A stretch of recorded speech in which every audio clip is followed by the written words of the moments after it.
Hello everybody and welcome to a quick video. Now, I've had these for some time and I've got a few other years in my collection, but there was once a time that when you joined the AA or indeed the RAC, you would be sent a rather nice little handbook. We've got a couple here from the years 1978 to 79 and 1982 to 83. And you can see that due to inflation, between a short period of time, we've gone from £2 up to £3, but it is free to members. What do we have on the back? So very similar layout and very similar points actually made through both. There are a couple of changes on the later book, but the basics are essentially the same. Let's have a look at the one from 1978-79 first, see what's in there. So we start off with a list of the abbreviations and symbols. We then have contents, obviously. And then we have a bit of information about the Automobile Association, including, quite unusual actually, you actually get a list of all of the directors. Now, this is the sort of thing that you could actually sort of argue, I'm not even sure these exist anymore, these actual books, because a lot of this information you would actually get from the internet. A good example of things that you would actually get from the internet is a lot of what this book actually covers. So if we actually, there's an application form there if you wanted to join. If you actually go through, you've got, instead of individual 0800 numbers, you actually had individual centres that you had to call, as you can see here.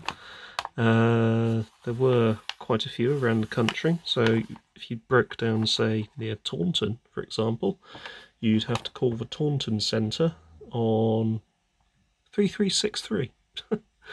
And if you broke down, say, near Yeovil, you would call Yeovil on 27744, and that was actually a 24-hour contact centre in the days before contact centres were really a thing. 24-hour operations centre, or 24-hour operator help desk, probably. We then have AA service centres. So these were the AA service centres around the country. There's a list of those.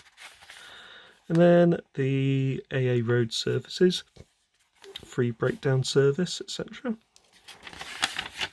Bit of information about that.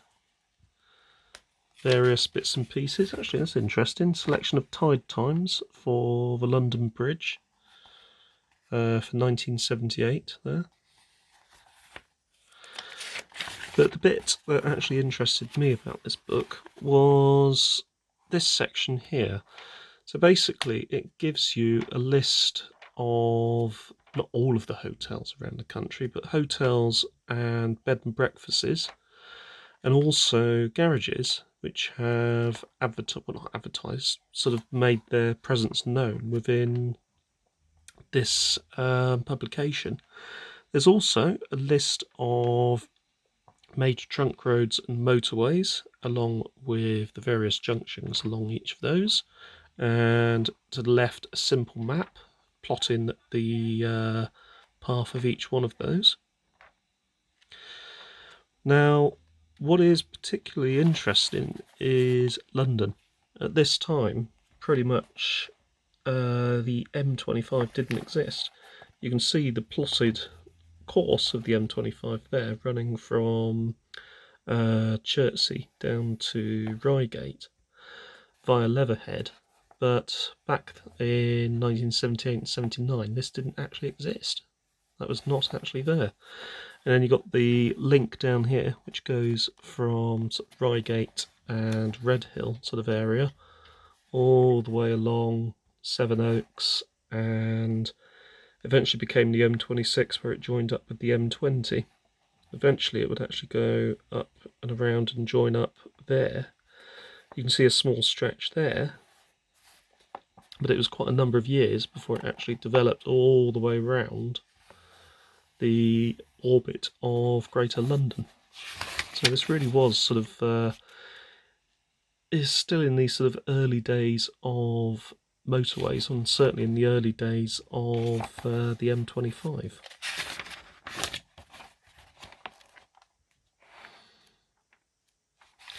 At the back we have an atlas. So at the very back we've actually got individual islands, such as Guernsey, Jersey, and some of the Scottish islands, Orkney Islands, Shetland Isles, Outer Hebrides. Also got the Isle of Man and the Isle of Wight. And right at the very back you have a list of road signs, and these haven't actually really changed. So road signs are sort of one real sort of constant throughout the sort of development of the road network. They haven't actually changed. What you do have included in the book is a rather useful little atlas, which does cover some of the more major A, B and motorway roads in the UK. And you could still use it today for some of the more major routes, but a lot of it has actually changed. Now this was something that was always quite handy, was these mileage charts. So you would say plot, you would say look at the name here, so London, and then say London to Aberdeen. So you would go along the bottom, and then London to Aberdeen, 535 miles. London to York, 209 miles. London to Taunton, 167 miles. London to Southampton, 78 miles, so on and so forth. You could do, say, Taunton to London, 180 or 67. Taunton to York, 285. Taunton to Aberdeen, 544. And these were actually sort of quite useful. When obviously you didn't have your route planners and all of that sorts of stuff, it really did give you a very sort of quick idea at a glance of distances between major cities and towns in the UK. Also had the legend for the map, including these here, which were AA port service centres and also AA and RAC telephones. So the AA and RAC at this point were actually sharing phones. So I mean, for example, if we look at the southwest, there's an AA port there. If you look at the motorway, you would probably find more evidence of shared AA and RAC phones, which I can't actually see on this stretch of the M5. But you probably might find something on the M4.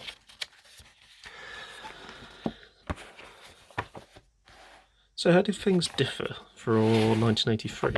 Well, it was £1 more expensive for starters, but the 1983 copy actually has a greater use of colour. So the contents is actually a lot easier to get your head around for starters. You also had a slightly better layout for the Automobile Association leaders, a commitment to service, and generally it just looks laid out slightly more effectively. It's more sort of user friendly. We also had some changes to the phone numbers for the actual service centres. So Taunton, for example, actually gained the 0823 number. It's now 01823. This is a feature which seems to have stuck. We've actually now got the area code, and in front of 3363 you've now got the lead in 7. In fact, I think they've actually added an additional number to that as well, so it's a 6-figure number along with an 01823 dial code. Yeovil is now 0935 2774. That would probably be now 01935 number 2774. But to be honest with you, all of these would have been replaced with a single 0845 or 0800 number. You've got a list of your service centres, AA travel agencies, AA port service centres, business travel centres, insurance centres, some information about getting the best from the AA. Also some information about viewpoints as well. And I think this is probably in the other one, fuel conversion tables, which is quite useful. But then you've got obviously similar sort of details with various hotels and garages available around the country. You've still got this, the very useful maps diagram. And actually, let's have a look at the M25 and see if it's developed at all. And yes, it has. You've now got the stretch there to Sevenoaks. This stretch is in the process of being built. The stretch from Chertsey down to Leatherhead is still in the process of being constructed, as is the one from Leatherhead down to Reigate. And there's still nothing up this way.